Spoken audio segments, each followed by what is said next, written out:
Friends, Baakiyalakshmi serial next promo என்ன மாதிரியான twist ஆக்க போகுதுன்னு பார்க்கலாம்.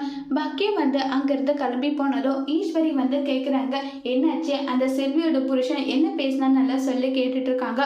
உடனே கோபி என்ன பேசியிருப்பான், நம்ம இனி அவன் கல்யாணம் பண்ணி கொடுக்க சொல்லி கேட்டிருப்பான், அவன் கேட்கறதெல்லாம் நடக்குமா நல்லா சொல்லி கோபி ஒரு பக்கம் கோபப்பட, உடனே பாக்கிய போது நிறுத்துங்க, இந்த பிரச்சனையை காதும் காதோட வச்ச மாதிரி எப்படினாலும் இதை ஹேண்டில் பண்ணியிருக்கலாம், இதை பெருசாக்குனது ஊதி பெருசாக்குனது நீங்க தான். நீங்க செல்லினு ஏற்றி விட்டு செல்லினு நீங்களும் போயிட்டு அந்த ஆகாஷ் அடிச்சு கடைசியில பாத்தீங்களா எப்படிப்பட்ட பிரச்சனையை நிக்குது.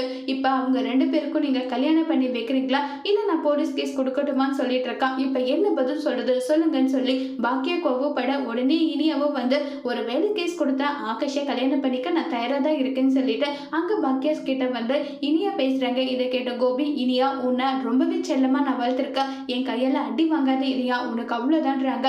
என்ன டேடி நீங்க ராதிகாவை காதலிச்சிங்க, கல்யாணம் பண்ணிக்கிட்டீங்க, அந்த மாதிரி தான் எனக்கு ஆகாஷ் மேல காதல் வந்திருக்கு, நான் அவரை கல்யாணம் பண்ணிக்கணும்னு ஆசைப்படுறேன், இதுல என்ன தப்பு இருக்கு, நீங்க ஒரு அடி என் மேல வச்சு அடுத்த நிமிஷம் நான் என்ன பண்ணுவேனே தெரியாதுன்னு சொல்லிட்டு அங்க இனியா பேசினதும் யாருக்கு என்ன பண்றதுன்னு தெரியாம ரொம்பவே குழப்பத்துல இருக்காங்க. இதுக்கு பாக்கி என்ன சொல்யூஷன் தேட போறாங்கிறத வரப்போற எபிசோட்ல வெயிட் பண்ணி பார்க்கலாம். தேங்க்யூ.